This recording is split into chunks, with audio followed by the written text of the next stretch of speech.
Kanalıma hoş geldiniz arkadaşlar. Bugün sizlere domates soslu acı biber turşusu tarifi vereceğim. Kış için hazırlayabileceğiniz harika bir tarif. Üstelik bu tarifi senelerce bekletseniz dahi asla da bozulma yapmaz. Yıllarca kavanozda durabilir. Bunun için 1 kilo acı biber ve 1 kilo domatese ihtiyacımız var. İlk olarak biberlerin şöyle saplarını elimiz ile koparıyoruz. Bunlar balık biber olarak geçiyor ve çok fazla acı değil. Herkesin yiyebileceği şekilde bir acılığı var. Ama isterseniz diğer acı biberlerle de yapabilirsiniz. Bu şekilde çok yer kaplamaması için saplarını koparıyoruz. Evet, gördüğünüz gibi saplarını temizledik. Şimdi domateslere sıra geldi. Domateslerin de şöyle yeşil kısımlarını alıyoruz. İri iri doğruyorum. Bunları robotta parçalayacağım. İsterseniz rendeleyebilirsiniz. Ama kolay olması için ben robotta parçalayacağım.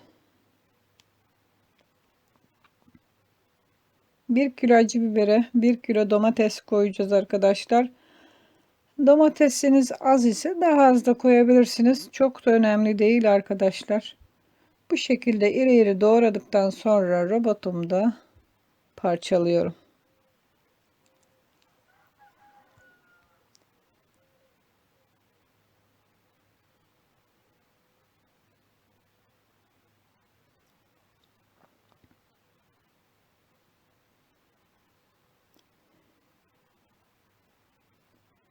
Evet, robotumuzda domatesleri parçaladık.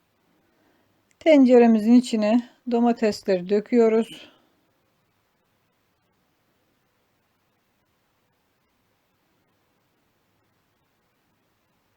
Üzerine yarım çay bardağından biraz fazla kup çay bardağı arkadaşlar bunlar.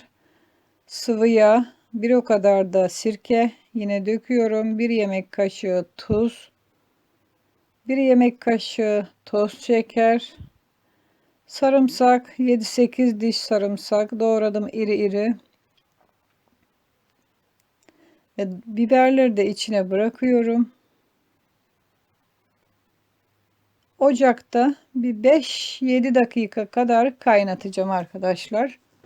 Biraz biberleri hafif yumuşatacağız. Çok da fazla değil. İlk sertliği gitmesi için birazcık kaynatacağız. Daha sonra kavanozlara dolduracağız. Evet, ocağa kaynamak üzere koyuyoruz. Bakın ocakta biberlerimiz kaynamaya başladı. Şöyle arada bir karıştıralım. Hemen hemen hepsi aynı yumuşaklıkta olsun. Malzemeleri içine koymuştuk zaten. Buradan öte bir şey koymuyoruz arkadaşlar. Sirke ve sarımsak, yağ. Evet. 5 ve 7 dakika arası kaynatacağız. Hafif biberler hafif bir yumuşama yapacak. Çok da fazla değil. Sosu içine alacak ve daha sonra kavanozlara dolduracağız. Ben yarım kiloluk kavanoz kullanıyorum arkadaşlar. Bunu da sebebi açtığım zaman tabii ki biberlerin birkaç gün içinde bitmesi. Kapalı bir şekilde bu kavanozları istediğiniz yıllarca saklayabilirsiniz ve asla bozulma yapmaz. Bakın biberlerimiz oldu, ocaktan aldık tenceremizi. Şimdi kavanozlara dolduralım. İsterseniz 1 kiloluk kavanoza da koyabilirsiniz ama açtıktan sonra arkadaşlar bunu bir hafta içinde tüketmeniz gerek. Açmazsanız yıllarca bekler.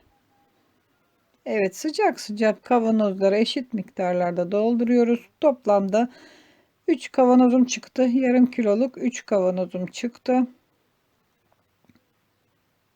Biberleri biraz yumuşattığımız için çok fazla yer kaplamadı. Eğer kaynatmadan doldursaydık çok yer kaplayacaktı. Evet, şimdi sıkı sıkı kavanozları kapatıyoruz. Kapattığımız kavanozları ters olarak koyuyoruz ki kapakları tutsun.